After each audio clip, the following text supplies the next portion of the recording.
नमस्कार।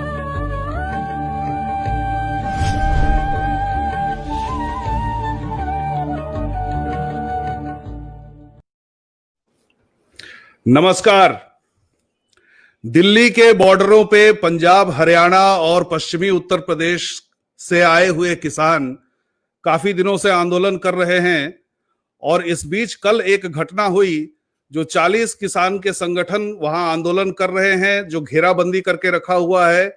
उनमें से कुछ ने आवाज लगाई और ब्रिटिश एमपीज से गुहार लगाई कि उनके प्रधानमंत्री बोरिस जॉनसन ने जो वादा किया है कि 26 जनवरी अगले साल वो हमारे चीफ गेस्ट बनेंगे, उनको भारत में आने न दिया जाए। अब ये जो 3 बिल पास हुए हैं किसानों के लिए, वो किसानों के हित में है या अहित में है, ये आज का मुद्दा नहीं है। आज का मुद्दा ये है कि ये भारत की संप्रभुता पर आघात है। आप किसी विदेशी ताकत को कैसे कह सकते हैं कि वो हमारे अंदरूनी मामले में दखल दे। आज के इस मुद्दे पे चर्चा करने के लिए हमारे साथ जुड़े हैं कुमार श्रीकांत जी, पत्रकार हैं, सत्यान्वेषी भारत के संस्थापक हैं। सत्यान्वेषी भारत और सिर्फ न्यूज हर शाम करंट अफेयर्स पे बहस रखता है, चर्चा का आयोजन करता है। और कुमार श्रीकांत जी ने अभी एक नया अवतरण लिया है, आप देख सकते हैं उनको, और उनकी वाणी में, उनके तर्क में भी आपको कुछ नयापन दिखेगा, जिसकी जानकारी आपको कार्यक्रम के दौरान होगी। तापोश पाल जी हमारे साथ जुड़े हैं सेफ बंगाल कैंपेन की तरफ से। राकेश सिंह परमार जी वकील हैं, पॉलिटिकल एनालिस्ट हैं और बहुत अच्छे, मैं उनके बारे में कह सकता हूं कि बहुत अच्छा तर्क देते हैं वो अलग अलग विषयों पर, और किसी डिबेट में उनके जुड़ने से उसका अलग ही एक रंग आ जाता है। कांग्रेस की तरफ से चंद्रमोहन शर्मा जी हमारे साथ जुड़े हैं। जैनेन्द्र प्रताप अर्कवंशी जी सुहेल देव पार्टी, भारतीय समाज पार्टी की तरफ से हैं। आप सभी का कार्यक्रम में बहुत बहुत स्वागत है। सबसे पहले कुमार श्रीकांत जी, मैं आपके पास पहुंचता हूं। आप किस तरह से इस चीज को देख रहे हैं, क्योंकि आपने भी कार्यक्रम में पहले खालिस्तानियों की दखल पर बातचीत की है, आपने देश विरोधी ताकतों पर बातचीत की है, और जो ये बिल पास हुए हैं तीनों, इनके मेरिट्स और डिमेरिट्स पे आपने बात की है। लेकिन वो इशू नहीं है। इशू है कि हमारे लोग विदेशी ताकत से कह रहे हैं कि हमारे अंदरूनी मामलों में दखल दो। जी जी, बहुत धन्यवाद सुजीत सर, और दर्शकों को, सिर्फ न्यूज के दर्शकों को, सत्यान्वेषी भारत के दर्शकों को मेरा नमस्कार, आदाब। और ये बहुत बेहतर और बढ़िया है आज आपने जो सब्जेक्ट चुना है। आप साधुवाद मैं आपको देता हूं कि सब्जेक्ट बहुत महत्वपूर्ण है। ये देश और राष्ट्र हित का सब्जेक्ट है और इस पर बात होनी चाहिए। देखिए, इसमें कोई दो राय नहीं कि मैं बात कर रहा हूं या अलग अलग मुद्दों पर हम मुझे लगता है, एक मिनट, हाँ ठीक है, किसानों पर मैं बात करता रहता हूं। किसानों की मांगों को लेकर मेरिट डिमेरिट पे हम चर्चा कर चुके, लेकिन आज मैं एक बात करना चाहूंगा। सवाल ये उठता है कि आप देखें, जब इंग्लैंड में, ब्रिटेन में खासतौर से देखें आप, जब इलेक्शन हुआ तो 370 और 35A को लेकर जो है एक लेबर पार्टी पर दबाव बनाया गया कि साहब आप इन चीजों को अपने मैनिफेस्टो में डालें और आप ये बात कहें कि जब आप सत्ता में आएंगे और आप जीतेंगे तो कम से कम इन मुद्दों को आप उठाएंगे और यूएन में भी इस मुद्दे को लेकर जाएंगे और भारत पे प्रभाव आप डालेंगे। पार्टी ने नहीं किया, आपको पता है, पार्टी हार गई, बहुत सारी चीजें आपको पता है। अब वही प्रेशर, वही एक तरीके का दबाव जो है वहां के सिख खालिस्तानी, देखिए मैं आपको बताऊं कि वो इंग्लैंड हो, वो कनाडा हो, वो अमेरिका हो या यूरोप कंट्रीज हो, उसमें ऐसा कुछ नहीं है कि जो सिख हैं वो भारत विरोधी हैं। भारत विरोधी कोई होता नहीं है, वो अपने अस्तित्व का विरोधी होता है, वो अलग विषय है। लेकिन उसमें कुछ खालिस्तानी है जो अलग खालिस्तान की मांग करते हैं। आपको पता है, जब पूर्व भारत की प्रधानमंत्री स्वर्गीय श्री इंदिरा गांधी ने जो मूवमेंट चला और जिस तरीके से उस आतंक की जड़ को समाप्त किया, उसके बाद उसको किस तरीके से फलना और फूलने का काम पाकिस्तान द्वारा किया गया। मेरा मानना है कि सबसे खास और अहम बात यह है कि वो लोग अब प्रेशर बना रहे हैं, वो मेंबर ऑफ पार्लियामेंट जो सिख हैं वो प्रेशर बना रहे हैं किस पर, बोरिस जॉनसन पर, ताकि वो भारत की छवि धूमिल कर पाए। इससे पहले भी आपको पता है 370 और 35A हटने के बाद ब्रिटिश सांसद आई थी, जिससे भारत जैसे ही वो आई वापस उनको लौटा दिया गया था। वो कश्मीर की बात करने आई थी और आपको पता है वो फंडेड बाय ISI और पाकिस्तानी जो एजेंसी है ISPR, उसकी फंडिंग थी, ये आपको पता है। और खास तौर से आप देखिए लंदन में खास तौर से ISPR से लेकर तमाम ऐसे पाकिस्तानी एजेंसीज हैं जो फंड के द्वारा भारत विरोधी चीजें करवाती है, भारत के दूतावास के सामने रोष मतलब प्रोटेस्ट करवाने, तमाम तरह के काम जो है वो करवाती हैं। लेकिन एक और सवाल है, मैं देश से बड़ा तो कुछ नहीं है सुजीत जी, लेकिन एक और सवाल है, 36 से ज्यादा जो है किसान प्रोटेस्ट करते हुए मृत्यु को प्राप्त हो गए। प्रधानमंत्री का जो घर है वहां से रकाबगंज गुरुद्वारा मुझे लगता है ज्यादा दूर नहीं होगा, हद से हद 10 या 12 किलोमीटर सुजीत जी, इतना ही होगा। मैं गया हूं, मैं प्रधानमंत्री के निवास तो नहीं गया क्योंकि वो हम जैसे छोटे पत्रकारों को बुलाते नहीं और हम भी वहां जाते नहीं, लेकिन मैं रकाबगंज गुरुद्वारे जरूर गया हूं। वहां चले जाते हैं, वो उड़ीसा चले जाते हैं, पश्चिम बंगाल चले जाते हैं, सब जगह चले जाते हैं, लेकिन जहां पर अपनी मांग को प्रोटेस्ट करने वाले 40 किसान, सब उसमें आतंकवादी और खालिस्तानी नहीं है, लेकिन उनके पास देश का प्रधानमंत्री नहीं जाता है।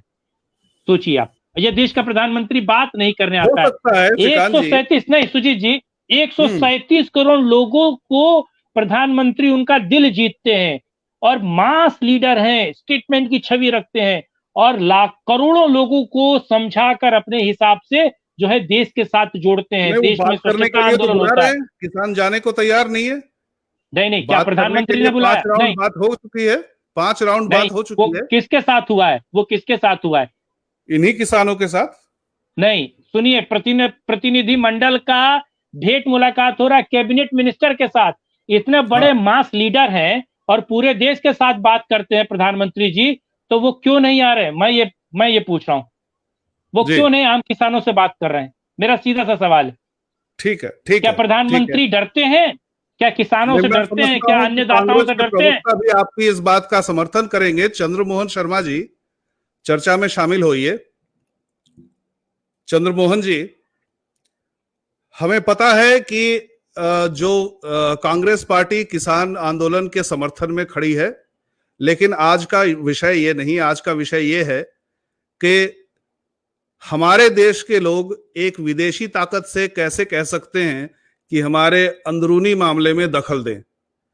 चंद्रमोहन जी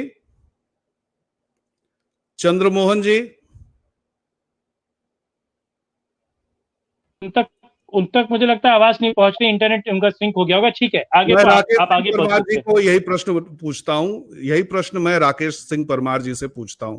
राकेश जी नमस्कार।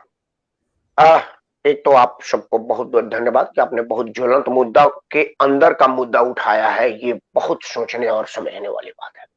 आपको गालियां पड़ रही है श्रीकांत जी? स्वागत है, फूल पड़े या गाली सब शर्माते पढ़ने चाहिए। चाहिए। असल में क्या है भाई साहब जी, राकेश जी, मैंने टीवी डिबेट में कहा था कि हाँ वो खालिस्तानी है, वो किसान नहीं है। कई लोगों ने मुझे फोन करके और उसमें कमेंट में भी मेरे को बड़ी बड़ी बुरी और बड़ी बड़ी बातें लिखी थी।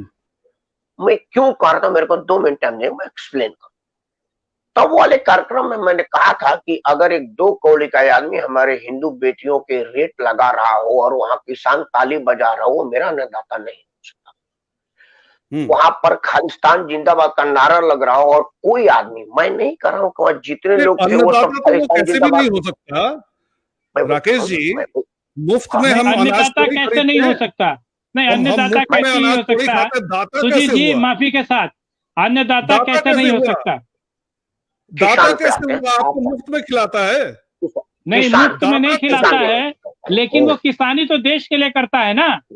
किसानी तो देश के लिए करता है। वो कल की डेट में किसानी छोड़ दे करते हैं, वो खेती करता है, बस इतना ही अंतर है। ठीक है, तो ये मैं समझ रहा हूँ, लेकिन मुझे बताइए कल की डेट में आप सैनिकों को कह दीजिए कि सैनिक ये शहादत को देते हैं, आप उनको कह दीजिए कि उनको पैसा मिलता है इसलिए वो शहादत देते हैं। नहीं, सैनिक मैं है ये तो उसको कहूं या पैसा ना मिलता है, कहूं, सैलरी मिलता है। मैं ये कहूं या ना कहूं, लेकिन जब ओआरओपी पे डिबेट हो रहा था तो ये बात भी उठी थी। खैर खैर, ठीक। हाँ नहीं, राकेश जी भारत बात का सुनिए। नागरिक नहीं हो सकता जो भारत के बहु बेटियों की रेट पर ताली बजा रहा हो। भारत का वो नागरिक नहीं हो सकता जो भारत के तोड़ने वाली संस्था है खालिस्तान जिंदाबाद के साथ एसोसिएट कर रहा हो और उसका खंडन नहीं कर रहा हो। भारत का वो नागरिक कदापि नहीं हो सकता जो भारत विरोधी गतिविधियों में संलिप्त हमारे जांच एजेंसियों के द्वारा पकड़े गए लोगों का स्लोगन लेकर के खड़ा हो और कह रहा हो कि इनकी रिहाई करिए। भारत वो किसान से क्या मतलब कि आप जियो के शोरूम पर जाकर के धावा बोल दे, उसमें जियो का सिम बेचे या किसी और कंपनी का बेचे, यहाँ किसान आंदोलन से क्या है।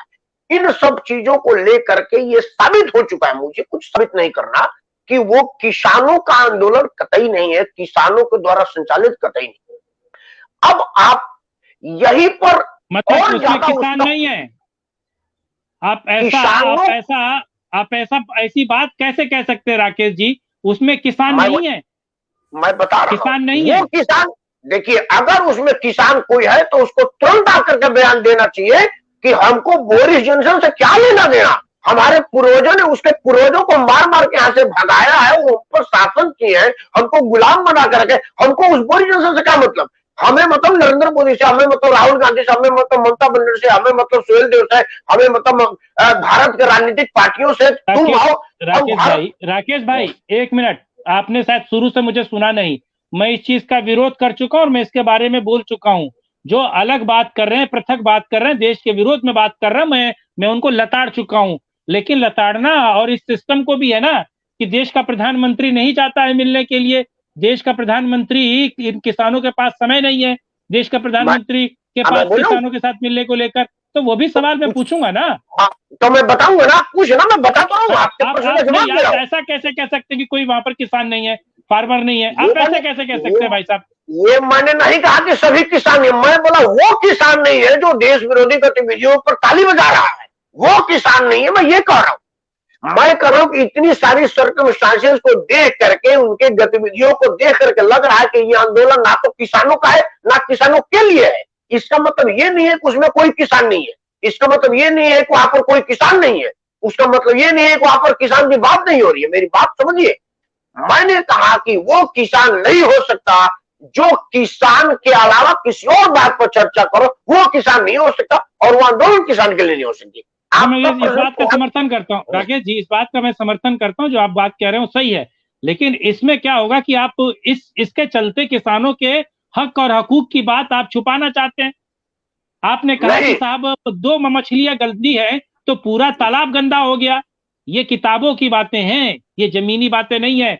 4 लोगों को सरकार क्या कर रही है? उन 4 लोगों को खालिस्तान की बात करे, उठा के उनको फेंकिए, जेल में बंद किए, कार्रवाई कीजिए, सब कुछ कीजिए, पर बाकी किसानों को तो मत गरियाइए, बाकी किसानों को तो मत कहिए कि वो देश विरोधी है, खालिस्तानी है। ये गलत बात है। कुमार मैं इसका विरोध करता हूँ राकेश जी, मैं इसका विरोध कर रहा हूँ। कुमार जवाब नहीं, आप किस प्रश्न का जवाब दे रहा हूं मैं? अच्छा बोलिए, आप जी श्रीकांत जी, आपसे प्रश्न है। आपसे प्रश्न ये है, आप जो बाकी किसानों की बात कर रहे हैं, बाकी किसान तो हमें दिख नहीं रहे हैं। पंजाब के दिख रहे हैं, हरियाणा के दिख रहे हैं और एकाध पश्चिमी उत्तर प्रदेश के दिख रहे हैं। आपके अपने पूर्वांचल के किसान नहीं है, कोई तमिल किसान नहीं है, कोई मराठी किसान नहीं है, कोई बंगाली किसान नहीं है, कोई बिहारी किसान नहीं है, कोई मध्य प्रदेश का। बाकी किसान है कौन? पूरे भारत के किसान तो दिख नहीं रहे हैं यहाँ पर। अच्छा, मैं ठीक है, मैं ये मान लेता हूं। जाके पीर न फटी बेवाई वो क्या जाने पीर पराई। मतलब मध्य प्रदेश का किसान नहीं आए तो ये किसान मूवमेंट नहीं हुआ, अगर उत्तर प्रदेश का किसान नहीं आए तो ये किसान मूवमेंट नहीं हुआ। आप मतलब मैं सोचता हूँ तर्कों की भी एक कसौटी होती होगी ना। आंदोलन नहीं हुआ ना, ये बात सही है। अब प्रधानमंत्री वाला बात का जवाब दे दूं आपको, अगर आपको इजाजत हो। मैं आपके लिए नहीं बोल रहा हूँ माफी के साथ, लेकिन सेंटर राइट लोगों के लिए बोल रहा हूँ। मैंने पढ़ा था किसी किताब में, इसको दोहरा रहा हूं मैं, वो बात फिर से दोहरा रहा हूं। पत्रकार एडवोकेट, मैं विजय सर से माफी के साथ कह रहा हूं मैं, विजय जी माफ करेंगे। पत्रकार, एडवोकेट, ठीक है, और राजनेता को किसी ने एक खास शब्द से जो है बोला था कि वो सभी प्रोस्टिट्यूट होते हैं, माफी के साथ। तो बात कभी कभी सच सी लगती है मुझे। माफी के साथ विजय सर और सर उस सुजीत जी पेशे में आपको आप भी हैं, मैं भी हूँ, उस पेशे में हाँ, आप भी हैं, मैं भी मैं हूँ। आपके लिए नहीं कह रहा हूँ, लेकिन सेंटर राइट लोगों के लिए कह रहा हूँ हाँ, कि वो केवल सपोर्ट करने के लिए कितना नीचे तक जा सकते हैं और लेकिन सही और सवाल ये जायज भी मांगों के उठता लिए है, हक और हकूक के खिलाफ खड़े हो जाते हैं। सवाल ये भी उठता है कि जो प्रोस्टिट्यूशन की बात करते हैं तो उनको क्या कहा जाए, जो मुफ्तखोरी पे पलना चाहते हैं, जो चाहते हैं कि उनके दुकान का माल अगर न बिके तो सरकार उसे करदाताओं के पैसे से खरीद ले। इसी विषय को आगे बढ़ाने के लिए विजय राणा जी हमारे साथ लंदन से जुड़े हुए हैं। चूंकि इस मुद्दे में यूनाइटेड किंगडम भी है, इसलिए उनका इनपुट, और खासकर बहुत लंबे दीर्घ समय से उन्होंने पत्रकारिता की है, बीबीसी की पत्रकारिता की है। डॉक्टर विजय राणा, आपका स्वागत है। अनम्यूट कीजिए। आपसे प्रश्न ये है, चूंकि आप थोड़ी देर से जुड़े, हम ये नहीं पूछ रहे हैं कि जो किसान बिल पास हुए हैं, पारित हुए हैं, वो सही है या गलत है। हम ये कह रहे हैं, ये पूछ रहे हैं कि किसान संगठन जो इस आंदोलन से जुड़े हुए हैं, उन्होंने हाल ही में जो यूके के पीएम बोरिस जॉनसन ने हमारा निमंत्रण स्वीकार करके 26 जनवरी को यहाँ आने को मंजूर किया। आवाज ब्रेक हो रही है। मेरी आवाज नहीं आ रही है अब तक? जी नहीं, ब्रेक हो रही है, टूट रही है बहुत ज्यादा। अच्छा, आप एक ईयरफोन यूज कीजिए तो शायद बेहतर आवाज आएगी। जी आप कहिए, आप ठीक है? नहीं, मैं घर से बाहर हूँ इसलिए मैं जो है अच्छा, ये ठीक है। मैं थोड़ा सा धीरे धीरे प्रश्न करता हूँ। जी, कल यहां से आवाज उठी कि बोरिस जॉनसन ने जो कहा था, निमंत्रण स्वीकार किया था भारत में 26 जनवरी रिपब्लिक डे में आने के लिए, जो उन्होंने निमंत्रण स्वीकार किया है, यहाँ के किसानों ने जो आंदोलन कर रहे हैं, उन्होंने ब्रिटिश एमपी से गुहार लगाई है कि आप दबाव डालिए बोरिस जॉनसन पे कि वो निमंत्रण दोबारा अस्वीकार कर दे और भारत में न आए। कम से कम तब तक स्वीकार न करे जब तक यहाँ मोदी सरकार हमारी मांगे पूरी नहीं कर देते हैं। इस पर आपका क्या कहना है? क्या ये भारत की सॉवरेंटी, संप्रभुता पर आघात नहीं है? देखिए, जो ये आपका सवाल बहुत महत्वपूर्ण है और इसको एक व्यापक परिप्रेक्ष्य में देखने की जरूरत है। पहली बात तो ये कि भारत में एक बहुत बड़ा वर्ग ऐसा है जो खुलेआम भारत विरोधी गतिविधियों में संलग्न है। आपको याद होगा, प्रधानमंत्री मोदी को अमेरिका में प्रतिबंधित कराने की जो पहल की थी वो भारत से ही पहल हुई थी। इस बार भी ये पहल भारत से ही हो रही है। और इन लोगों को जो नहीं मालूम है वो ये नहीं मालूम है कि ब्रिटेन इस समय ब्रेक्सिट कर रहा है। 1 तारीख से यहाँ ब्रेक्सिट हो रहा है और ब्रिटेन को बहुत व्यापारिक साझेदारियों की तलाश है बहुत बड़े पैमाने पर, और वो अपने लिए अपने इंपोर्ट और एक्सपोर्ट के पार्टनर्स ढूंढ रहा है। और इस समय यदि आप बोरिस जॉनसन को भारत आने से मनाही करते हैं तो एक बहुत बड़े ट्रेड डील को आप एक तरह से नकार देंगे। तो इससे ज्यादा यदि कोई भी दूरदर्शी व्यक्ति होता और जरा भी दीन दुनिया की उनको समझ होती तो वो कभी भी इस तरह के कदम ना उठाता, जो एक नितांत भारत विरोधी काम होगा। क्योंकि ब्रिटेन इस समय ट्रेड डील की तलाश में है और भारत को वो एक बहुत बड़े ट्रेड पार्टनर के रूप में देखता है। तो एक तरह से देखा जाए, दुनिया के 4थे और 5वें नंबर की 2 अर्थव्यवस्थाएं आपस में ट्रेड डील करने जा रही हैं। और उससे पहले भारत के ही कुछ लोग कहते हैं कि भारत के साथ ट्रेड डील मत करिएगा और भारत को करोड़ों अरबों डॉलर की चपत लगाइएगा। तो इन लोगों को आप क्या कहेंगे, ये आप खुद अनुमान लगा सकते हैं। मुझे इसको कहने की कोई जरूरत नहीं है कि ये नितांत भारत विरोधी गतिविधियां हैं।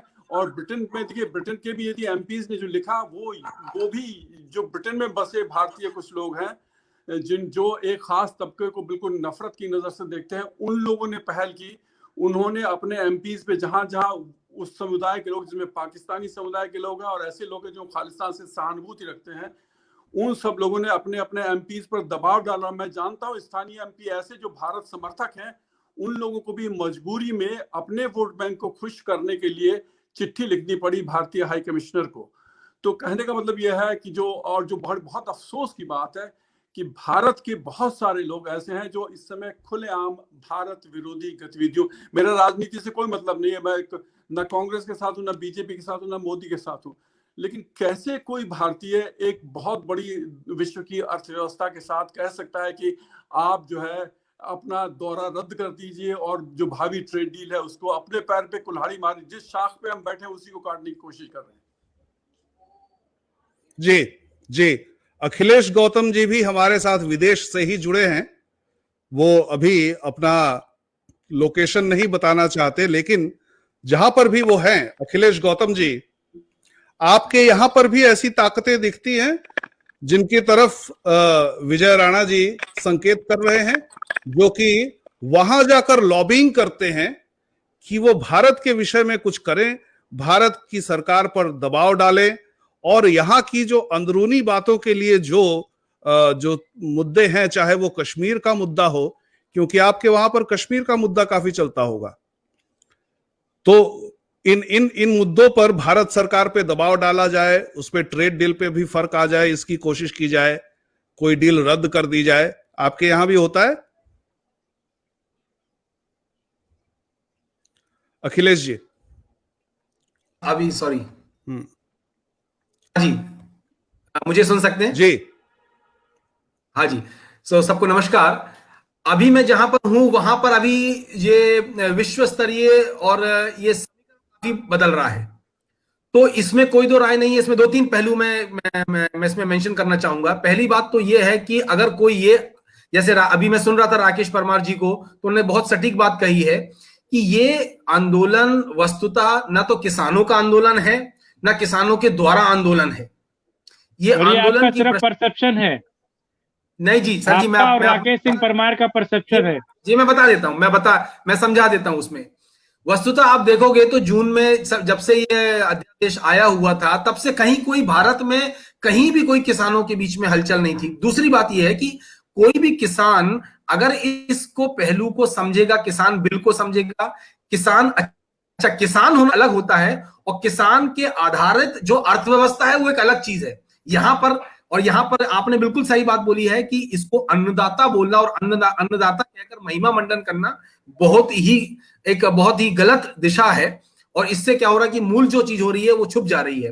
तो आपने जो प्रश्न किया सूरज जी, उस पर वापस आता हूं मैं। यहाँ पर ये निश्चित ही एक बहुत ही सुनियोजित अंतरराष्ट्रीय ताकतों द्वारा फंड किया हुआ, उनके द्वारा सुलगाया हुआ, उनके द्वारा निर्देशित, उनके द्वारा लक्षित एक ये प्रोग्राम है। ये इसमें ना ये किसान आंदोलन एक बहाना है, कोई और भी बहाने हो सकते थे। आज कल सीएए बहाना था, आज कल किसान आंदोलन बहाना है, कल के दिन नरेंद्र मोदी कोई भी बिल लाएगा जो इस भारत देश के लिए, अखंडता के लिए, इस भारत देश की प्रभुता के लिए आगे ले जाने वाला होगा। आप देखेंगे यही ताकतें फिर से फंड करेंगी, यही ताकतें फिर से इकट्ठी होंगी, और यही तरीके, क्योंकि मिल गया है। अखिलेश जी, मुझे विश्वास है कि जैनेंद्र प्रताप जी आपकी बातों से सहमत नहीं है। जैनेंद्र प्रताप अर्कवंशी जी, मुझे पता है आपकी पार्टी का पोजीशन क्या है, इस मुद्दे पे पोजीशन क्या है पता है। जैनेंद्र जी जैसे लोगों को, अखिलेश जी आपके पास वापस आएंगे, अखिलेश जी आपके पास वापस आएंगे। जैनेंद्र प्रताप जी, हमें आपका पोजीशन पता है किसान आंदोलन के मामले में, लेकिन वो सवाल ही नहीं है। हम ये पूछ ही नहीं रहे हैं कि किसान संबंधित बिल सही है या गलत है। हम ये कह रहे हैं कि सुभाषपा का पोजीशन क्या है इस मामले पे कि एक विदेशी ताकत को कहा जाए कि हमारे अंदरूनी मामले में दखल दे। जी जैनेंद्र प्रताप जी। सभी दर्शकों को नमस्कार। सुजीत दा, पहले तो मैं थोड़ा सा दुखी हो गया आपकी बात सुन के कि सरकार ने ये ठेका नहीं लिया है करदाताओं के पैसों से अनाज खरीदे या बेचे। ठीक है, ये मेरा कंसिस्टेंट स्टैंड रहा है हर विषय पे। स्कूलों में मैं सब्सिडी का घोर विरोधी हूँ, हमेशा से किसी भी मुद्दे पे मैं सब्सिडी का घोर विरोधी हूँ। हाँ, मैं एक चीज जानना चाहता हूँ जी, मैं एक चीज जानना चाहता हूँ। मैं वैसे ही सिंपल कि एक घर में, परिवार में 5-10 लोग हैं, 10 लोग हैं, और उसमें एक बच्चा दिव्यांग है, तो क्या माता पिता, भाई बहन उसके लिए आप भारत के किसानों को अपाहिज कह रहे हैं? आप भारत के किसानों को अपाहिज कह रहे हैं? अच्छा, आपने तो मुझे बताइए, जो अखिलेश जी ने और राकेश परमार जी ने बोला किसानों को गाली दी, तो उन्होंने लाल बहादुर शास्त्री को भी गाली दी, जिन्होंने यह नारा दिया, जय जवान जय किसान।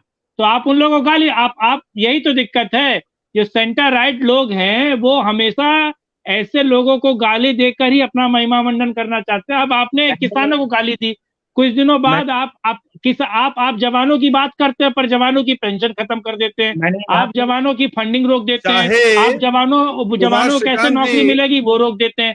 प्रॉब्लम यही है, आप धीरे धीरे हर एक व्यक्ति को डाउन करना चाहते हैं और ये ठीक नहीं है, ये ठीक नहीं है, समाज गलत तरफ जा रहा है।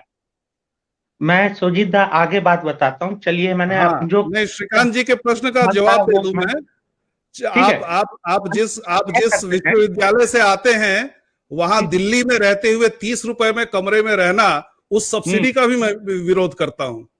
नहीं, आप ज्यादा बोल गए, कम है, 30 रुपए से कम है, आपको रेट पता नहीं है। नॉर्वे जैसी तमाम जो कंट्रीज है उनको मुझे लगता है कि उस पर बुलडोजर फिरा देना चाहिए या आग लगा देना चाहिए। सरकारें देश के हित के लिए और आम आदमियों के हित के लिए चुनी जाती है। राकेश भाई से एक सवाल पूछना चाहता हूँ, राम से पैसा लेकर श्याम को देना बंद होना चाहिए। श्याम खुद पैसे कमाए, राम भी खुद पैसे कमाए। अगर आपको ये लेकिन उसको पैसा देंगे तभी तो वो इन्वेस्ट करेगा और पैसा कमाएगा। ये कॉन्सेप्ट ही गलत है। आपको कौन पैसा दे रहा है?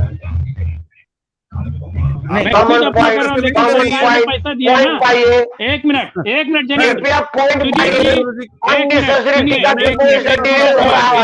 राकेश सिंह परमार, रुकिए। आप नहीं है, आप सिस्टम के खिलाफ भी नहीं है, आप इस सोच के खिलाफ है। जनेंद्र एक मिनट। तो सुजीत जी, आपका मतलब है कि मैंने एक घर खरीदा और मैंने बैंक से लोन लिया, यानी कि ये लोन कॉन्सेप्ट ही खराब करना आप चाहते हैं कि ऐसा भी ना हो? नहीं, आप ये चाहते हैं ना, लोन कॉन्सेप्ट के भी खिलाफ है आप। आपने लोन लिया, फिर सरकार से कहा कि अब माफ करवा दो, मैं लोन वापस नहीं करूंगा, आप ये कह रहे हैं? नहीं, वो किसानों के लिए किसानों के लिए है वो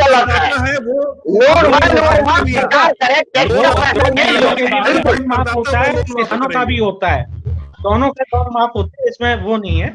लेकिन मैं जो कहना चाह रहा था बोलने दीजिए। यही जनेंद्र जी को बोलने दीजिए, टिप्पणी आई है। मैं आप तीनों से यही सवाल बस दूसरे तरीके में पूछ लेता हूँ आप क्योंकि आप लोग भाजपा मतलब राकेश भाई सेंटर टू राइट है, सीधे बोलिए जनेंद्र, घबराइए मत। मतलब राइट टू सेंटर या सेंटर टू राइट मुझे समझ में नहीं आता है, लेकिन मैं ये जानना चाहता हूँ कि आपने उस दिन विरोध क्यों नहीं किया जब यही सरकार वोट के चक्कर में लोग गरीब घरों में सिलेंडर बांट रही थी, उनके खाते 6,000 रुपए ये क्यों नहीं 6,000 रुपए बंद करवा दीजिए, सरकार से कहिए 6,000 रुपए बंद करवा दीजिए। जनेंद्र प्रताप जी, जो चीजें हैं ये जनेंद्र प्रताप जी, चंडीगढ़ से दिल्ली फॉर्च्यूनर में आने वाले की तुलना आप कर रहे हैं जिसके घर पे चूल्हा नहीं जलता है। आप बिल्कुल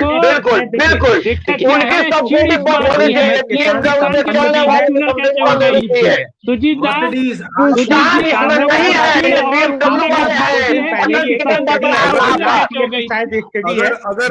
डाटा बताता हूँ, जो सीमांत किसान है, जो एमएसपी का सबसे ज्यादा फायदा हुआ है, जो 6% लोगों को मिलता है, उस 6% में से 97% एमएसपी जो मिलता है वो सीमांत किसानों को मिला है। गेहूं के मामले में ये 97% है और चावल के मामले में ये 90% है। ये आंकड़ा सही नहीं है, ये इन आंदोलनकारियों को ही मिला है। सुजीत जी, आंदोलन कर रहे हैं। मैं पिछले साल का ही आंकड़ा दे रहा हूँ आपको सुजीत दा, मैं पुराना नहीं दे रहा हूँ। प्रोग्राम के बाद आपको क्लिपिंग भेजूंगा, देखिए, या वो डाटा भेजूंगा, गूगल पे आप सर्च कर सकते हैं। देखिए, ठीक है सुरजीत जी, जो जैनेंद्र मेरा एक मिनट सुनिएगा, आपने मुझसे सवाल पूछा था राहुल तलान भाई, जो सवाल पूछा था मैं उसका बस जवाब दे रहा हूँ। जैनेंद्र 2 मिनट हस्तक्षेप की मांग करने वाले इशू पर हम लोग आज बहस कर रहे हैं, उससे ध्यान नहीं भटकना चाहिए। जी ठीक है, मैं मुद्दे पे ही आता हूँ। बिल्कुल, देखिए मैं नहीं, अब 1 मिनट जैनेंद्र जी सुनिए थोड़ा। राहुल जी, सबसे पहले मैं एक बात क्लियर आएगा, राहुल भाई आपका नंबर आएगा 2 मिनट बस। मैं जो सवाल पूछा गया है उसका जवाब दे देता हूँ। मेरी पार्टी हमारे देश की प्रभुत्ता पे हमला बर्दाश्त नहीं करती है, और कोई भी दूसरे देश की सरकार या एमपी या एमएलए अगर हमारे देश की संप्रभुता पर, सोवरेनिटी पर हमला करेंगे या उसमें दखलंदाजी करेंगे, ये बिल्कुल बर्दाश्त नहीं किया जाए। सबसे पहले देश और फिर संविधान, यही हमारे लिए सर्वोपरि रहा है, ये मैंने कई बार बता चुका हूं। अब जो बात है वो ये है कि हमारे देश के किसानों को बदनाम किया जा रहा है, क्योंकि बर्मिंघम की जो पॉपुलेशन है वो 42% आउटसाइडर्स की है। 42% में से लगभग 70% वहां पाकिस्तानी बसे हुए हैं। ब्रिटेन में जो इंग्लैंड की लंदन की पॉपुलेशन है वो भी लगभग 50% के नियर अबाउट आउटसाइडर्स की है, जिसमें 70% पाकिस्तानी मुसलमान बसे हुए हैं।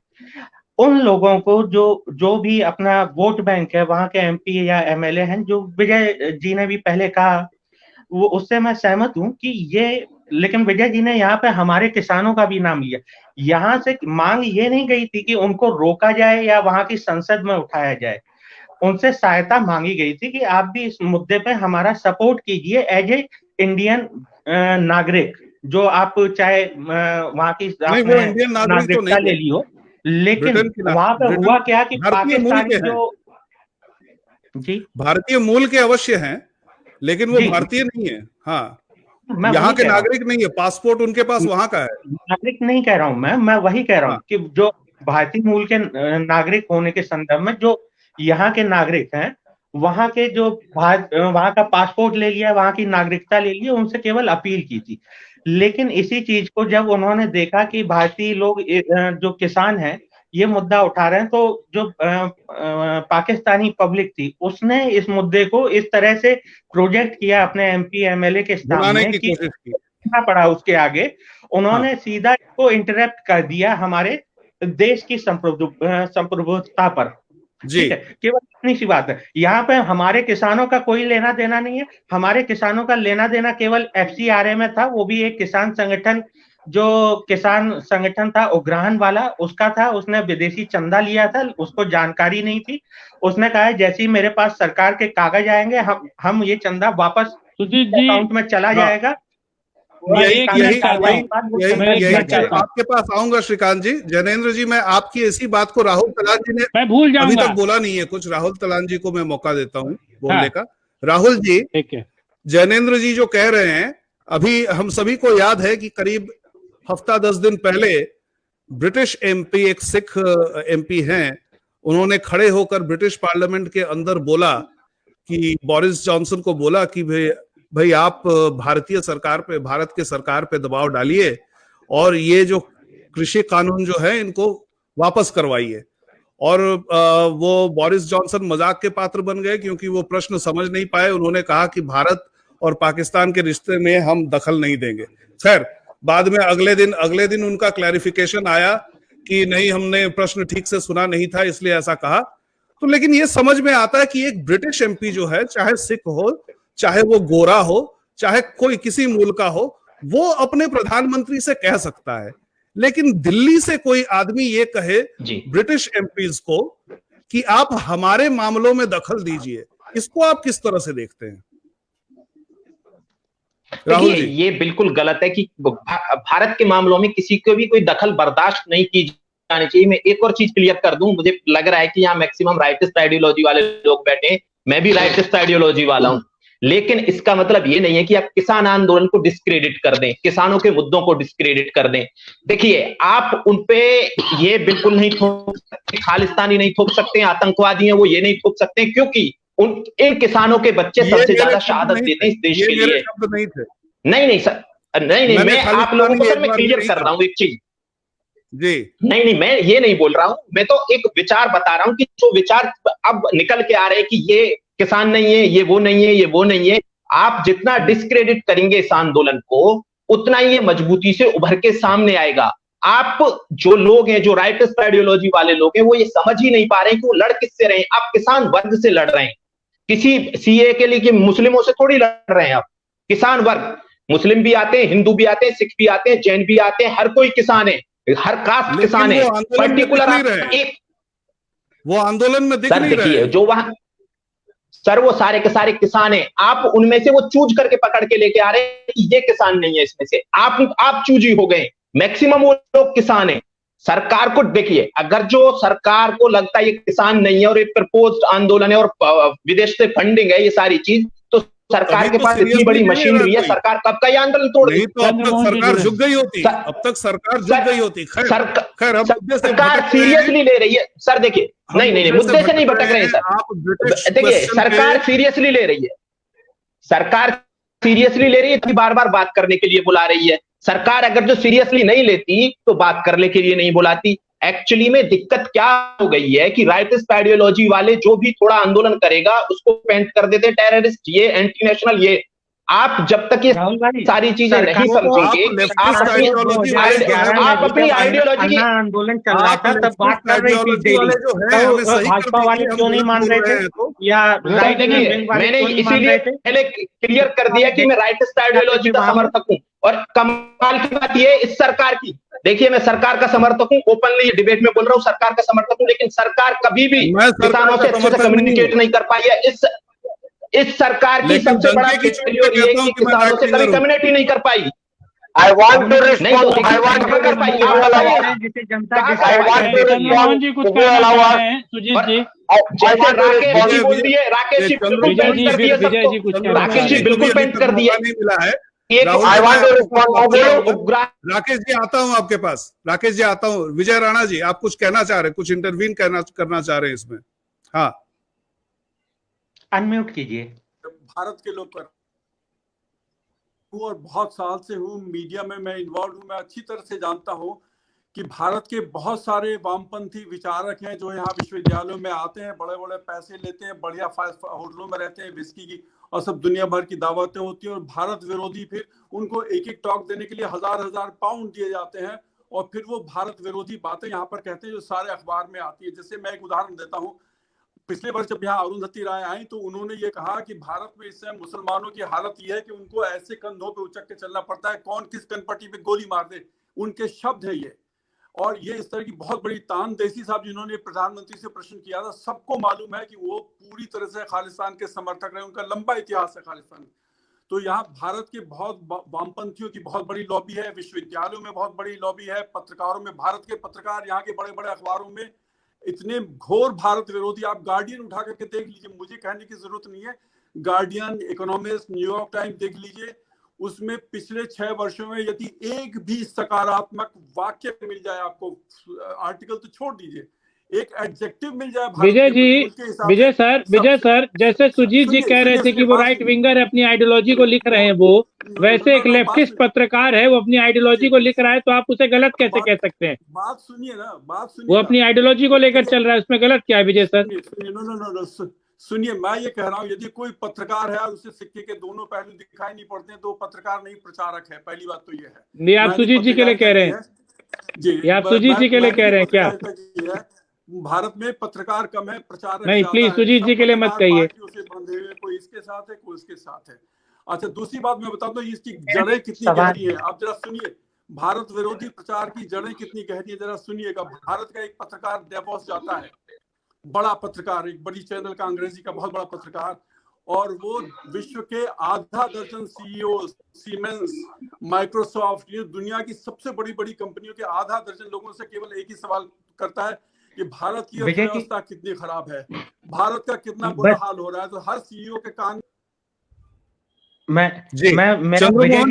चंद्रमोहन जी जुड़िए हमारे साथ, थोड़ा देर शायद कुछ कनेक्शन प्रॉब्लम था। चंद्रमोहन जी, काफी देर से हाँ, कांग्रेस का स्टैंड हमें पता है और कृषि आंदोलन के समर्थन में आप हैं।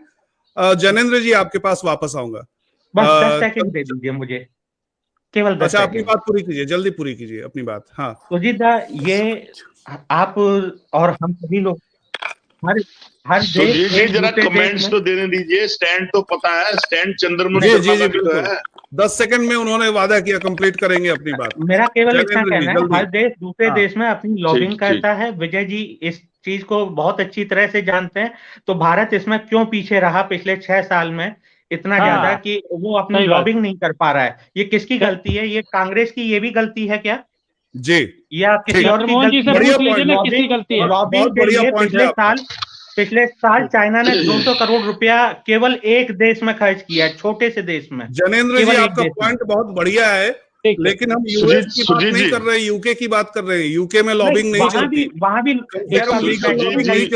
जब अभी वैक्सीन चाइना ने खराब भेज दी थी, उसने लॉबिंग करवा के अपनी वैक्सीन को सही ठहरवा लिया था। एक मिनट, चंद्रमोहन जी को नहीं जोड़ पा रहे।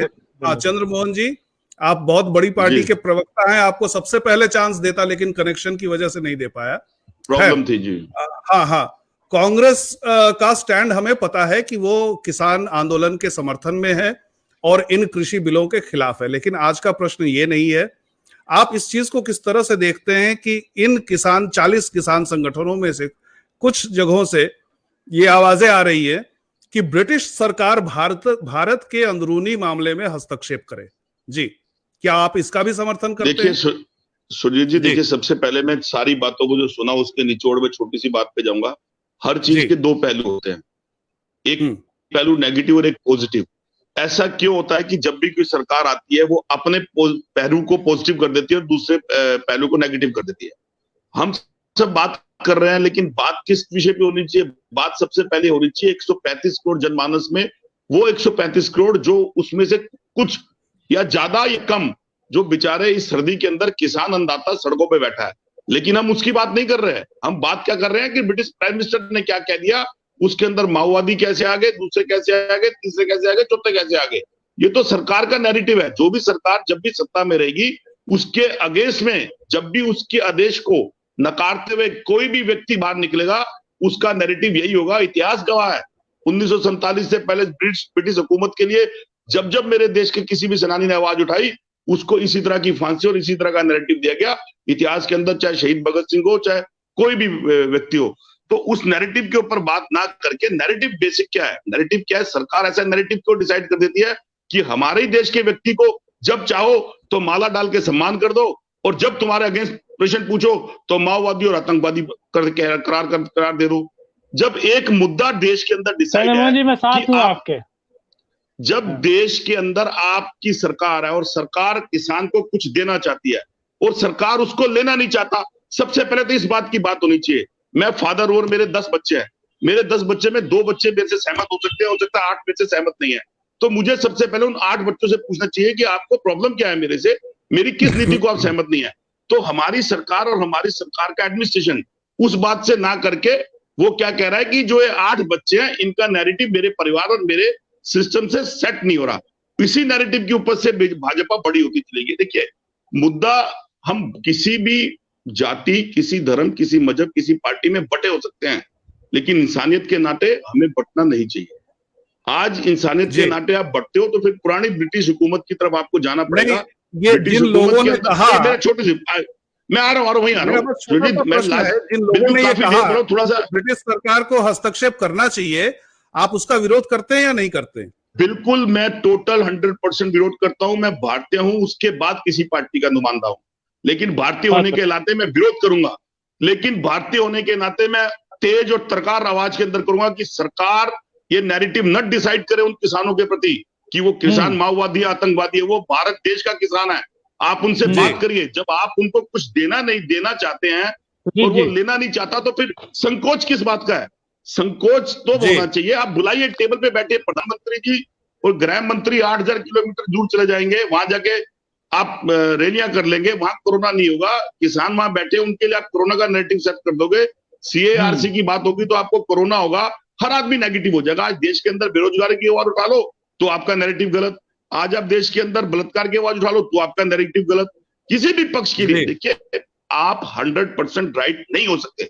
हम इतने सारे लोग यहाँ बैठे हैं, सब 100% राइट नहीं हो सकते। हर किसी बात पे हर व्यक्ति सहमत नहीं हो सकता, क्योंकि विचारधारा अलग है। लेकिन आज श्रीकांत जी, जी मैं लास्ट कर रहा हूँ, वापस वहीं आ रहा हूँ। मोहन जी अपनी बात पूरी करें। हिंदुस्तानी होकर हम बात करेंगे, जब हम हिंदुस्तानी होकर बात करेंगे और हम अपना नैरेटिव पार्टी, जात और पात से अलग चले जाएंगे, तो हम उसको सही बोलेंगे और गलत को हम वहां से उठा देंगे। आप मुझे बताइए, कौन से संगठन ने किसी भी पार्टी के नेता को मंच में जगह दिया? कहीं नहीं दी जगह दी उन्होंने। वो आपसे बात करना चाहते हैं, आप 5 दौर की मीटिंग कर लेते हैं, 5 दौर की मीटिंग आपकी सेट नहीं होती, फिर वापस उसी प्लेट पे खड़े होते हैं। प्रधानमंत्री जी उन्हीं काले कानूनों को सही ठहराते हैं और खाद्य मंत्री जो है वो बुला के वार्तालाप करते हैं। तो द्वंद्व में कौन है? द्वंद्व में तो सरकार है। ठीक है, मैं एक बात श्रीकांत जी, कहना चाहूंगा। मैं आपके पास आ रहा हूं, आपके पास आ रहा हूं। इससे पहले मैं एक स्क्रीन शेयर दिखाता हूं आपको। हाँ, और स्क्रीन शेयर में कि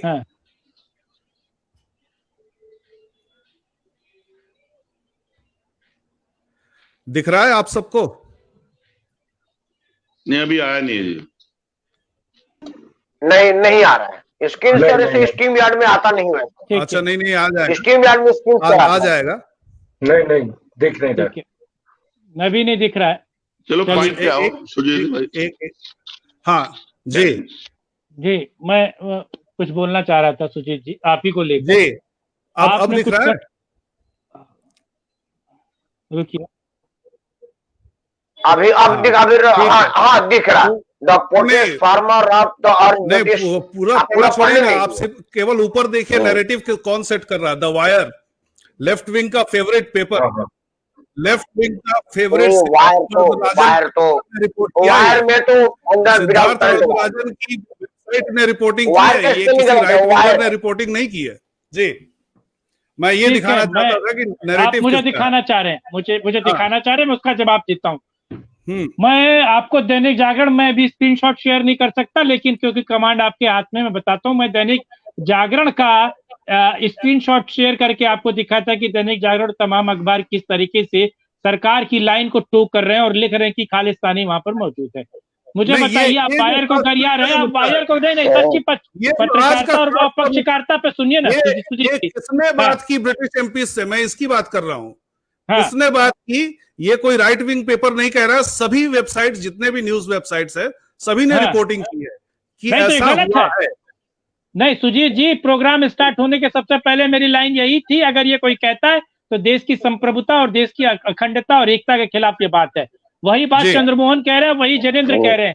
लेकिन मैं, चंद्रमोहन जी और जैनेंद्र एंटी नेशनलिस्ट हो जाते हैं। हम लोग मतलब आपके सुर में सुर ना मिलाए तो हम अलग हो जाते हैं। एक बात मैं आपको कहना चाहूंगा, ये किसानों की लड़ाई नहीं है, ये आइडियोलॉजी की लड़ाई है। मैं आपको बताऊं क्यों। आप लोगों की, मैं आपको नहीं कह रहा सुजीत जी, माफी के साथ, आपने लेकिन किसानों को कहा कि बड़ी एसयूवी गाड़ी लेने वाला किसान कैसे हो जाता है।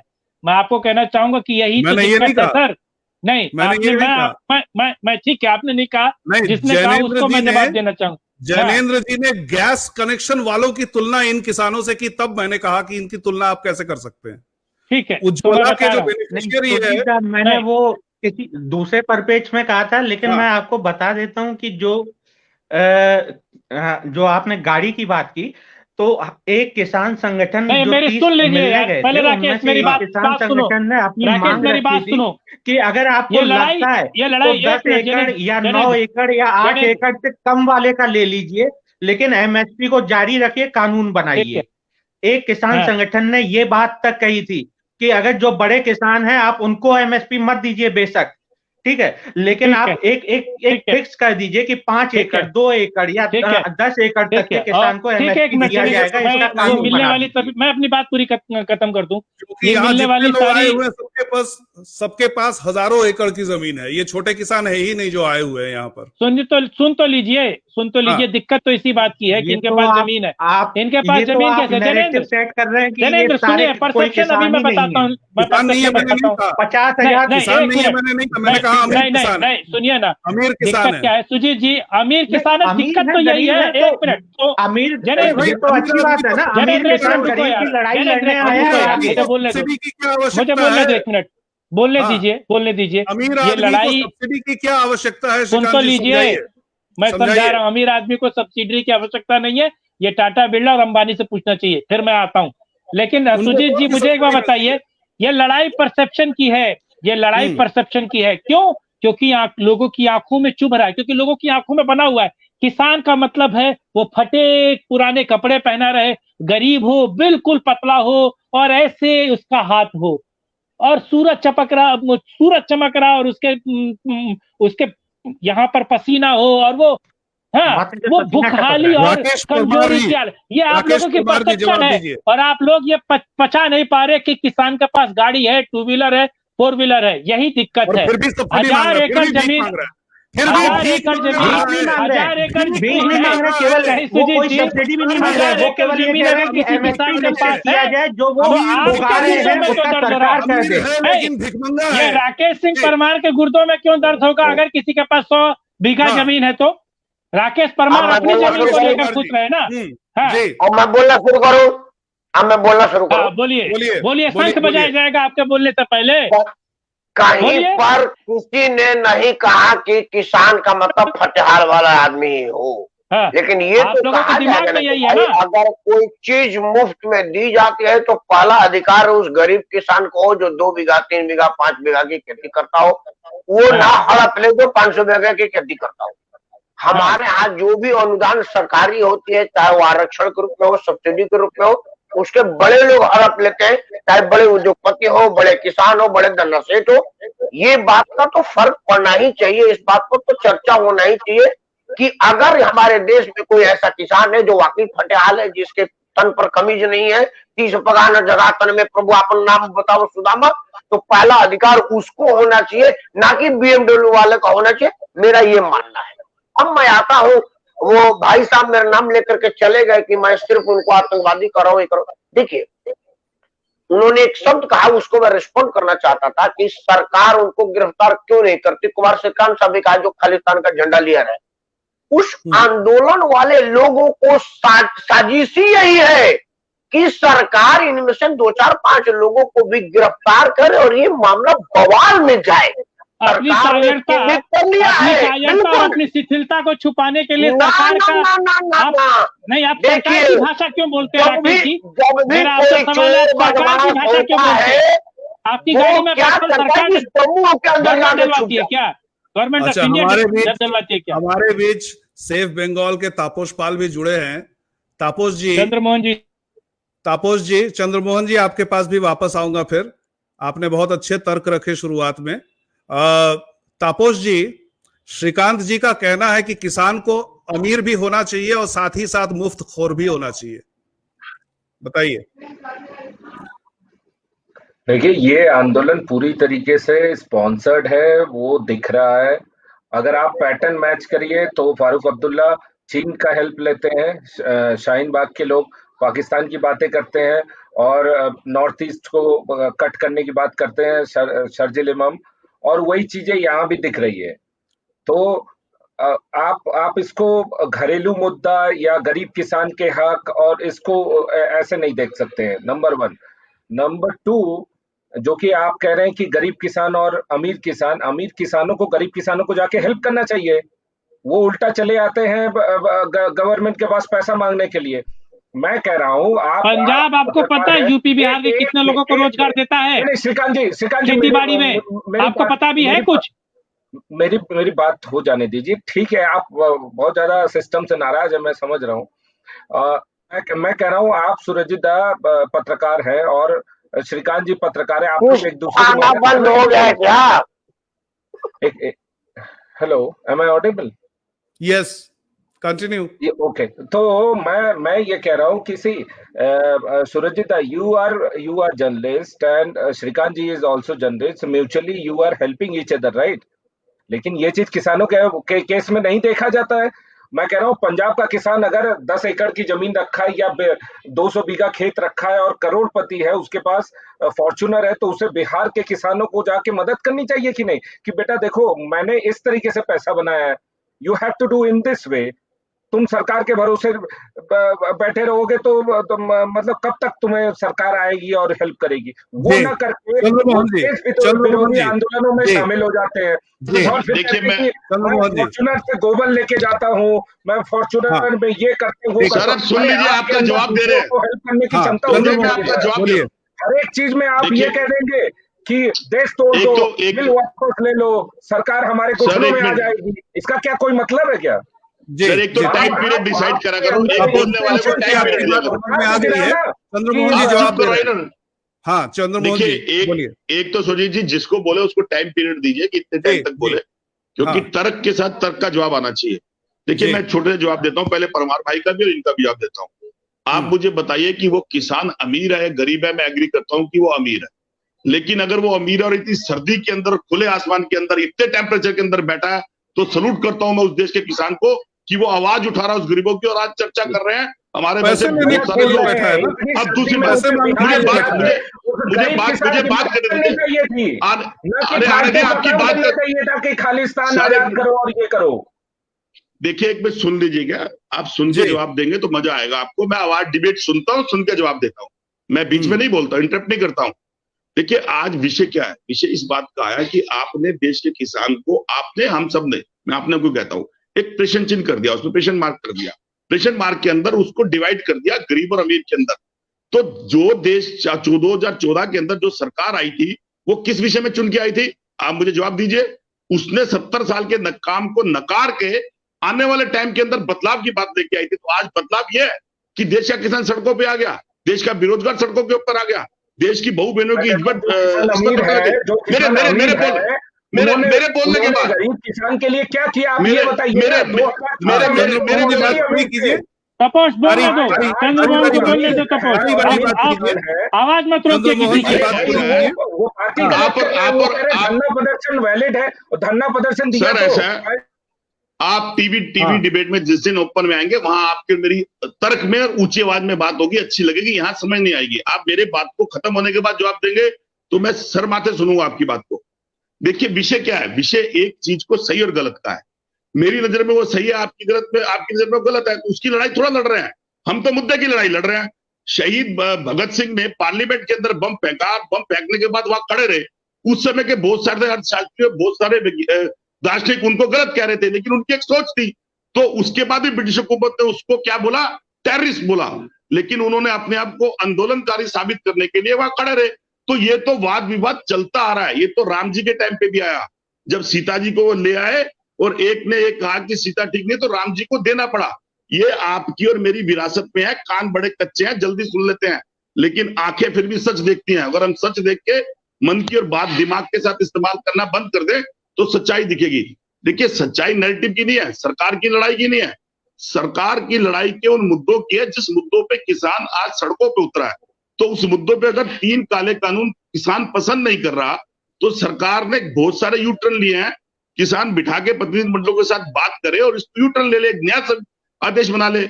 और अगर उनको डर किससे रही है, किसान सरकार डर रही है उन पूंजीपति क्रोनी कैपिटल से, क्या वो सड़क पे उतर जाएंगे? अगर ये देश का अमीर किसान या गरीब किसान सड़कों पे उतरा है तो उतरने दीजिए अडानी अंबानी को और जितने भी आपके लाल से लोग हैं, हम उनको देखेंगे कैसे सड़क पे उतरते हैं। उन्होंने देश की इस कोरोना कैपिटल में 35% प्रॉपर्टी बढ़ाई है, अपनी 35% इनकम बढ़ाई है। क्या दे रहे हैं वो देश को? तो आप इस चीज के नैरेटिव से बाहर चलिए। हम मुद्दे भी देखें, मैंने क्या बात बोली, मैं बात बोलूंगा एक पार्टी की तरह, लेकिन मैं सबसे पहले देशवासी हूं। आज देशवासी को कौन बांट रहा है? हम 7 आदमी बैठे, बट कैसे गए? क्या मेरे देश के अंदर जो लोग वहां बैठे हैं, क्या 100% लोग नेगेटिव अप्रोच लेके बैठे हुए हैं? तो बांट कौन रहा है? बांट वो सत्तारूढ़ पार्टी रही है, जो सत्तारूढ़ पार्टी को सत्ता की लालच के अंदर सत्ता पे खड़ा रहना है। तो ये बात अब तब भी समझी, तब भी हम लोग 1947 में समझी थी, तभी भी देश के अंग्रेजों को भगाया था। मैं आज किसी को अंग्रेज नहीं बोलता हूं, ना ब्रिटिश हुकूमत बोलता हूं, वो भी मेरे देश की सरकार है। लेकिन सरकार के माननीय प्रधानमंत्री को अपना कद छोटा करके, अहंकार छोटा करके, जो 135 करोड़ ने प्रचंड बहुमत दिया, उस घमंड को नीचे लाके देश की किसान की बात सुननी चाहिए। तो ये देश में हित होगा। अगर नहीं करोगे तो आज किसान और देश का व्यक्ति बट रहा है। आप और हम कुछ छोटी मोटी बुद्धि रखते हैं, इसी कारण तो तर्क वितर्क कर रहे हैं। क्यों नहीं हम सहमत हो पा रहे कि ये देश का मुद्दा है? कारण क्या है कि मेरी बात को आप गलत कह रहे हो और मैं आपकी बात को गलत कह रहा हूं। आज लड़ाई ये नहीं होनी चाहिए, लड़ाई ये होनी चाहिए कि किसान एक मांग रहा है, उसके लिए हमें खड़ा होना चाहिए उसके साथ। मैं आपके साथ तो भाई साहब, मैं समर्थन में उस बात के। जो मुद्दे चंद्रमोहन जी ने उठाए हैं उनका जवाब दीजिए। जी चंद्रमोहन जी, और चंद्रमोहन जी जैसे जो सोच वाले व्यक्ति हैं, आई एम नॉट, मतलब मैं व्यक्तिगत टिप्पणी नहीं करता हूं, पर आज 1947 का नेहरूवियन सोशलिस्ट नैरेटिव पे देश को चलाना चाहते हैं। आप चंद्रमोहन जी का या जैनेन जी का आप इनका भाषण ले लीजिए और 1940 से लेके आज तक देश में जितने भी मुद्दे हुए ना, ये कॉपी पेस्ट कर दीजिए। उस मुद्दे को ऐसे बोलते हैं, हम हिंदू मुस्लिम में बांट रहे हैं, हम सोशलिस्ट बांट रहे हैं, देश में बहुत गरीबी है। आप इस नैरेटिव्स को तोड़ने के लिए आपने कोई एक सच्चा प्रयास ही नहीं करना चाहते हैं। बिल का एक फंडामेंटल समझिए, बिल का फंडामेंटल समझिए। किसान आज जो सरकार को बेच, सरकार बोल रही है भैया तुम सरकार में भी बेचो, जहां बाहर आए वहां बेच दो। There are two aspects. मैं बार बार कह रहा हूं चंद्रमोहन जी, आपने बिहार के किसानों का जो हाल किया है वो पूरे देश के किसानों का हाल करना चाहते हैं। कुमार जी एक मिनट सुनिए। देखिए एक मिनट, सोशलिस्ट वालों को एक ये समझना। भाई जैन जी सुनिए भाई, मैंने नहीं कहा कि हिंदू मुसलमान का, ये सरदार पटेल ने 48 में फरवरी में लिखा खत में, और अक्टूबर में जब उनसे दोबारा अपील की कि रेस्ट्रिक्शन हटाओ, उन्होंने दोबारा कहा कि सुधारना ही नहीं चाहती है। मैं बस 2 मिनट में अपनी बात खत्म कर लूंगा। पहली बात तो ये है कि ये जो नैरेटिव चला जा रहा है कि किसान कुछ मांग नहीं रहा है तो हम पर बिल क्यों थोपा जा रहा है, किसान का पेट भरा हुआ है, ये किसान के अगेंस्ट में हो रहा है। देखिए ये आपने बहुत सही बात बोली थी सुरजीत जी कि किसान को किसानी एक व्यवसाय के रूप में लेना ही पड़ेगा। जब तक किसान इसको व्यापार के रूप में नहीं लेगा तब तक वो आत्मनिर्भर कभी नहीं बन पाएगा, तब तक वो एंटरप्राइजिंग नहीं बन पाएगा। दूसरी बात, सुजीत जी जैसे अन्नदाता को अन्नदाता मत कहने दीजिए, कल की डेट में अपने पिता को भी लोग यही कहेंगे कि अरे तुमने हमें पैदा किया इसीलिए तो पाल रहे हो, कोई एहसान थोड़े ना कर रहे हो। रिस्पेक्ट कहाँ जाएगी? अगर वो लेंगे तो इम्प्रूवमेंट करने की कोशिश करेंगे। अगर वो डिपेंड रहेंगे तो वो अपना। मैं एक सवाल पूछता हूँ, आप ये बताइए कि कितने किसानों की जमीन 1 हेक्टेयर से ज्यादा है या एकड़ से ज्यादा है? कितने किसानों की इंडिया में? प्लीज रुक जाओ, हाथ जोड़ रहा हूँ जो आप उनको व्यापारी बनाने पे तुले हुए हैं। आप लगभग 81% 87% लोगों के पास 1 हेक्टेयर से कम जमीन है। आप उनको व्यापारी बनाने पे तुले हुए हैं जो अपना पेट पालने के लिए फसल उगा रहे हैं। आंदोलन कर रहे हैं, ये अमीर है कि गरीब है? ये एक हेक्टेयर से ज्यादा वाले हैं, स्टेटमेंट दे देता हूँ। एक मिनट सुरजीत जी, नहीं आपने खुद बता दिया कि ये फॉर्च्यूनर में आ रहे हैं, अमीर हैं, लेकिन मैं कह रहा हूं कि अगर अमीर भी हैं और किसान के लिए आवाज उठा रहे हैं और साथ में ये कह रहे हैं कि एक रेस्ट्रिक्शन लगा दीजिए कि 8 एकड़ या 5 एकड़ की, कि उनको एमएसपी किया जाए जिसकी इससे कम जमीन। आप अच्छी खेती कर सकते हैं, टेक्नोलॉजी का यूज करते हैं। नहीं केरल नहीं, आप यहाँ पे गलत कर रहे हैं। केरल, त्रिपुरा या बंगाल, वहां पर तीनों जगह पहले से जो था उसमें कोई चेंज नहीं किया जा रहा है। बिहार में कोई चेंज नहीं किया जा रहा है। बिहार में यही व्यवस्था पिछले 13 साल से चेंज करने की कोशिश नहीं करेंगे तो कोई नहीं चेंज कर पाएगा। 6 महीने में जब अध्यादेश लाया गया था उस समय लॉकडाउन लगा हुआ था। कौन सी जल्दी थी कि आज ही सारे किसानों को व्यापारी बना देंगे? सबके टर्न के लिए, तो इसलिए क्योंकि बाकी लोग उसको भड़क जाते हैं और उसको बीच में आ जाते हैं। तो मैं अपना स्टेटमेंट देता हूं। चलिए, ये जो पूरा आंदोलन है ये एक ड्रामा है जो ignorant, self distracted farmer, Khalistani directors, political comedians and Williams and distributor द्वारा चलाया गया एक ड्रामा हो रहा है। ये इसकी जब तक भत्सना नहीं की जाएगी, जब तक इसको आप अन्नदाता, जब तक आप इसको किसान मर रहा है जी रहा है, जब तक इसको भत्सर ना करिए कि ये तमाशा मत करिए। मैं आज खड़े होकर अपने इस पर बोल सकता हूं, अगर मुझे अवसर मिलेगा तो बीच में जाकर बोल सकता हूं ये एक तमाशा हो रहा है। इन लोगों को किसानी का जिसका पेट भरा है उसके हिसाब से सारा दुनिया भरा पड़ा है। हाँ Akhilesh ji, you have made your point. Chandramohan ji, हम कार्यक्रम के अंतिम चरण में है, 1 घंटे की समाप्ति की तरफ है, तो इसलिए हम सभी से फाइनल रिमार्क ले रहे हैं। सबसे पहले आप देखिए, देश के अंदर अगर अखिलेश जी जैसे लोग और अपने ही भाई को अगर ऐसा कहते हैं ड्रामा है, तो मैं विरोध करता हूं उनका, उनकी मानसिकता का। देखिए बेसिक क्या है, सबसे बड़ी बात सुन सर, अखिलेश जी सुन लीजिए ना यार, मैं सुन के बात करता हूं। मेरे से डिबेट करिए तो सुन के बात करिएगा, फिर आपकी जवाब देंगे हम आपको। देखिए मैं विरोध करता हूं, तो मैं विरोध उस बात का भी करता हूं जैसे आप जैसे लोग अन्ना के आंदोलन को सही ठहरा रहे थे और शायद हम जैसे लोग उसको गलत ठहरा रहे थे। वो भी एक राजनीति थी, आप उसी राजनीति के पार्ट के ऊपर आज खड़े हो रहे हैं। लेकिन उस आंदोलन के अंदर सत्ता की लालच थी, इस आंदोलन में अपनी पेट और अपने हक का लालच है। और अगर आज आप इस हक की आवाज को नेग्लेक्ट करते हैं, अगर किसान इसके अगेंस्ट कोई बात करता है तो उसका भी भुगतना देश को समझना पड़ेगा। अब देखिए लास्ट में मैं छोटी सी बात बोलता हूं, मैं कांग्रेस की हैसियत से बोलता हूं, कांग्रेस पार्टी के प्रवक्ता की हैसियत से, नेता की हैसियत से। इस जो 3 काले कानूनों को आप लेके आए हो, जो भाजपा लेके आ रही है, उसमें पुराने कानूनों में आपने संशोधन या चेंज क्या किया है? जब आज बातचीत की बात आ रही है, जब सदन चल रहा था, तो आपने विपक्ष और कांग्रेस के पूरे संसदों को निलंबित कर दिया, विशेष समिति के अंदर इसको जाने नहीं दिया। ऐसी कौन सी जल्दी थी जब राज्यसभा के अंदर आपके पास बहुमत नहीं था? रात को अंदर आपने वॉइस दबने के अंदर इसको पारित कर दिया। किसके प्रेशर पे कर दिया? कौन था जिसके होता जिसके प्रेशर में आप इसको पारित कर रहे थे? अब उसके बाद आप देखिए, अब आती है विषय की जिसको आपने दिया वो सेटिस्फाई नहीं है, वो कह रहा है जी मुझे चेंज कर दो। तो एमएसपी के अंदर मंडियां तो पहले भी थी, आपने एक मंडी के अंदर एक मंडी और बना दी, यानी किसान को उस मंडी के अंदर मंडी पे ले जाके एक मंडी खड़ी कर दी।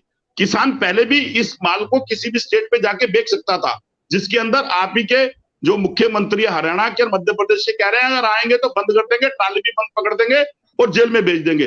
अब जो आपने एमएसपी का जो एमएसपी का रेट दिया और जिस स्टेट के अंदर आपने बिहार का एक सिस्टम बनाया, आज बिहार के अंदर क्या हालत है कि बिहार के अंदर किसान मजदूर बन गया है और मजदूर की तरह अपने स्टेट को छोड़कर दूसरे स्टेटों में जाके नौकरी करता है। तो अब आपने चेंज क्या किया? और आपकी नीति और नीति क्या है? आपके बड़े नेता जो कल आपकी पार्टी को चलाते थे, अरुण जेटली और सुषमा स्वराज और अडवाणी जी, वो जब इस बिल से रिलेटेड जब सिस्टम सरकार यूपीए के अंदर आ रही थी उसका विरोध कर रहे थे आप, और उसके विरोध के अंदर आप घुर विरोध करके कह रहे थे कि ये एटीएम सरकार का जो अड़ती है वो एटीएम है। तो आज ठीक कैसे हो गया? यानी कथनी करनी, चाल, चरित्र और चेहरा। जब हम सत्ता में रहेंगे तो सही बात को गलत कहेंगे और विपक्ष में रहेंगे तो गलत बात को सही करेंगे। भाजपा का उजागर होता है। आप इसमें जवाब दीजिए। जी वापस आइए, अंतिम टिप्पणी आपसे। और मैं इसी चंद्रमोहन जी ने जो बात कही उससे मुझे 2011-12 की एक बात याद आती है। तापस जी एक बात याद आ रही है, 2011-12 की मनमोहन सिंह जी की सरकार थी उस समय, और वो रिटेल में एफडीआई लाना चाहते थे।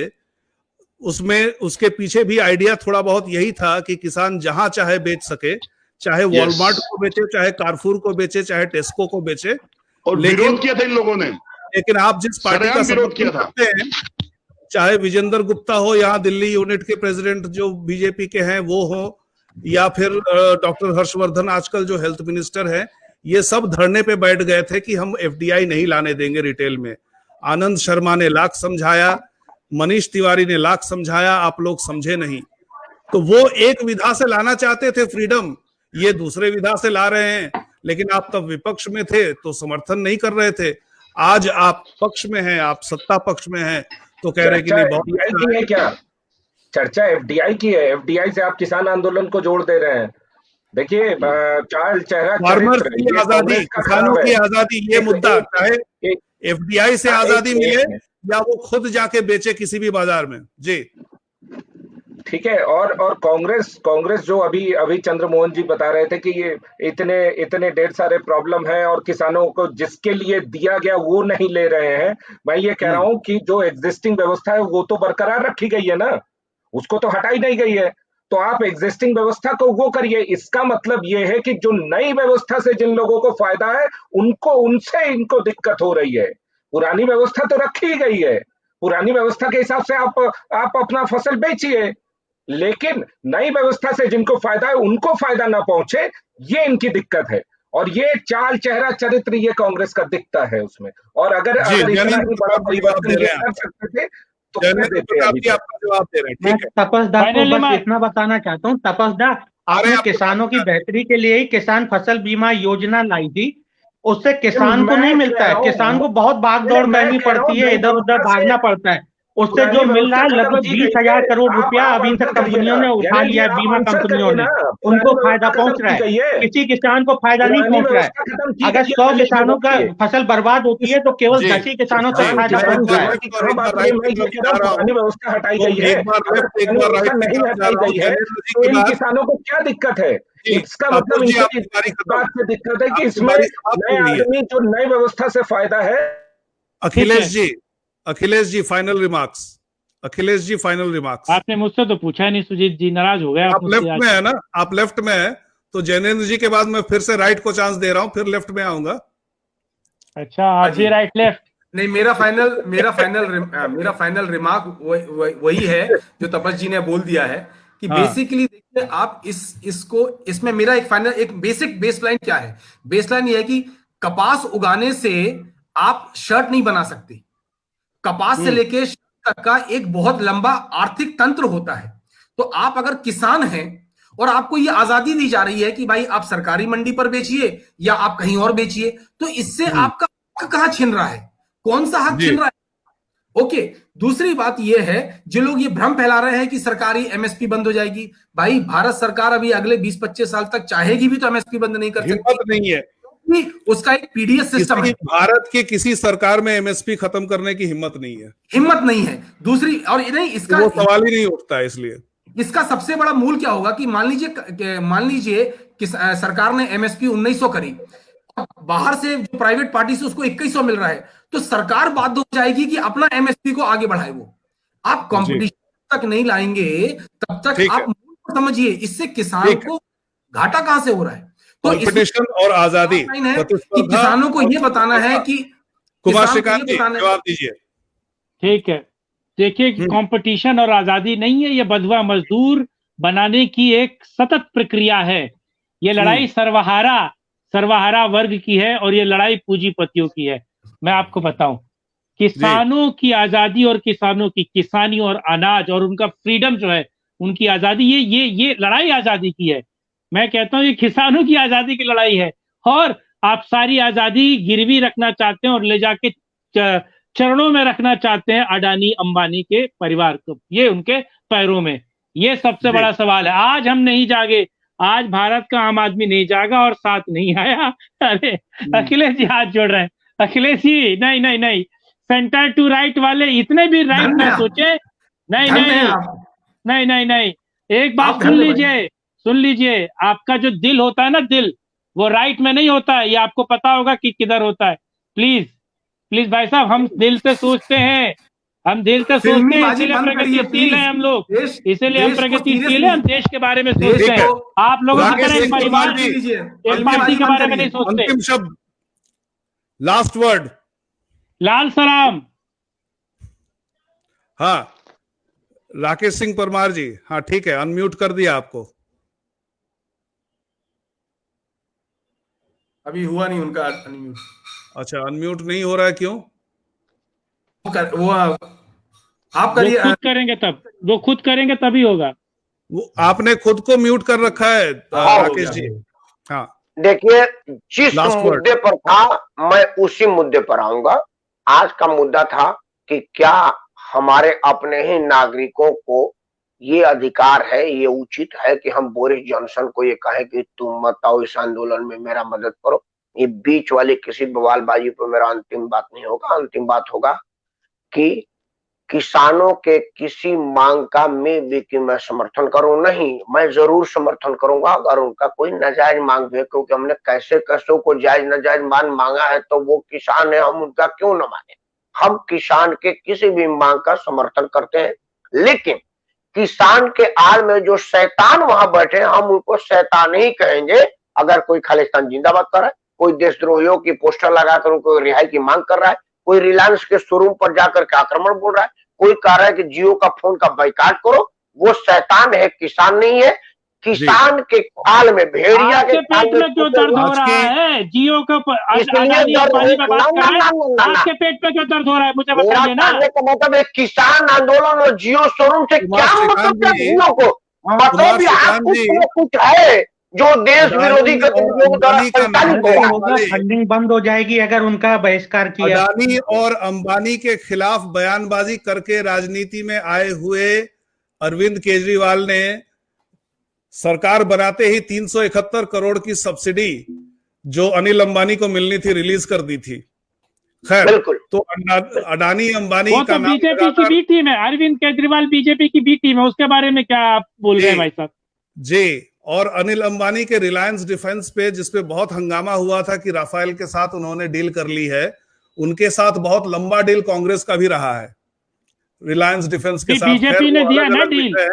लेकिन आज के कार्यक्रम में सबसे अच्छी बात यह है कि जितने भी हमारे पार्टिसिपेंट्स हैं, जितने पैनलिस्ट हैं, सभी ने एक स्वर में इस बात का विरोध किया है कि किसान बिल के पक्ष में या विपक्ष में वो हो सकते हैं, लेकिन किसी विदेशी ताकत को हमारे अंदरूनी मामले में हस्तक्षेप नहीं करना चाहिए। ये अनुचित काम हुआ है जो कल जो बयान जारी हुआ कि ब्रिटिश एमपीज हस्तक्षेप करें और बोरिस जॉनसन को यहां न आने दे, इसकी सभी ने निंदा की है, सभी ने आलोचना की है। यह कम से कम एक विषय पर सभी आम सहमति पर पहुंचे हैं, तो ये अच्छा संदेश जा रहा है। इसी के साथ आज के कार्यक्रम का समापन होता है। आप सभी का हमारे साथ जुड़ने के लिए बहुत बहुत धन्यवाद। जय हिंद, वंदे मातरम। जय जवान, जय किसान।